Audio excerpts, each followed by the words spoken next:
Hello everyone, and welcome back to another video. At this point, everyone knows that the F-14 is coming to the next patch, which is probably one of the most sought after aircraft in all of War Thunder's history. But now it's finally here. What am I gonna do? Review the hell out of it, obviously. With access to all the new content of this update, I played around with the Tomcat quite a bit. And by a bit, I mean I've been playing it religiously, both in the bot-infested air realistic battles and custom battles with some of my server members. If you would like to join my Discord server, the invite will be in the description.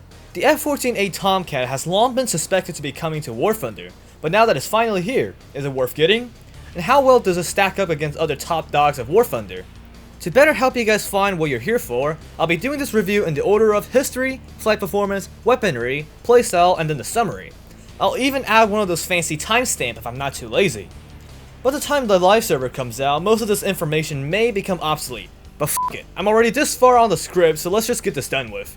So the F-14 Tomcat entered service on September 22nd, 1974 as a new long-range fleet defense fighter requested by the United States Navy. It's the first swept-wing fighter that entered operational service with the United States Armed Forces up until that point, excluding the F-111 Aardvark, since that is clearly not a fighter. The variant we get in game is the F-14A, which is powered by two Pratt & Whitney TF30 turbofan engines, which can produce up to 20,900 pounds of thrust, giving this plane a top speed of Mach 2.34 and 2,221 km per hour on War Thunder.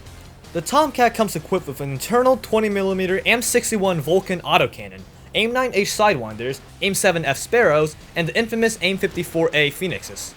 But despite the hype, it is not as game-breaking as everyone thought, but we'll get to that in the later part of this video. The maneuverability of this aircraft, at least from what we can see from the dev server, is pretty amazing, with the ability to outturn a MiG-23 MLD on most occasions.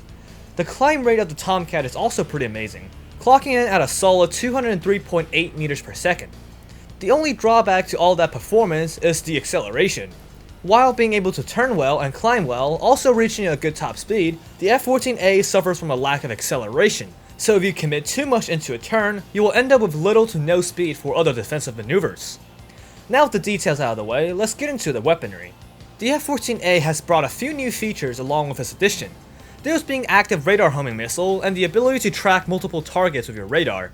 Now the radar works perfectly, but the AIM-54 Phoenix missile is the weak link in the chain.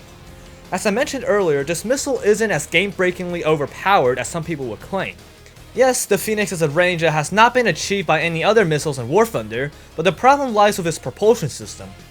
Being the A variant of the Phoenix, it leaves a very noticeable and large smoke trail, and on top of that, it isn't as maneuverable as the later variants, or other radar-guided missiles in the game.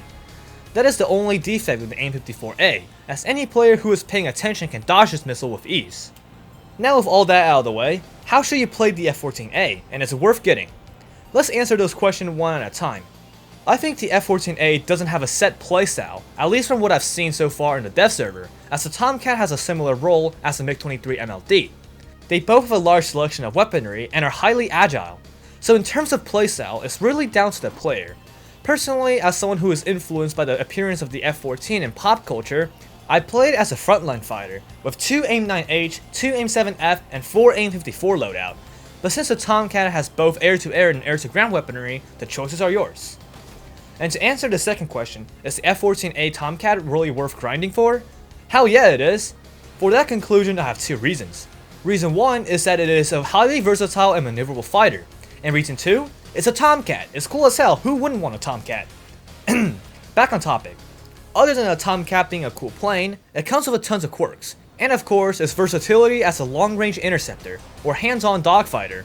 As of the common statement recently regarding the addition of the MiG-29 to balance out the F-14, I personally don't think it is necessary, as in my test, it's demonstrated that the Tomcat can be defeated by the MLD in most if not all circumstances, assuming you know what you're doing. But that's all I have for today's video. What do you think of the Tomcat? Do you think the MiG-29 is needed to balance out the game? Feel free to let me know in the comments below. I sincerely hope that you all enjoyed this video or found it helpful.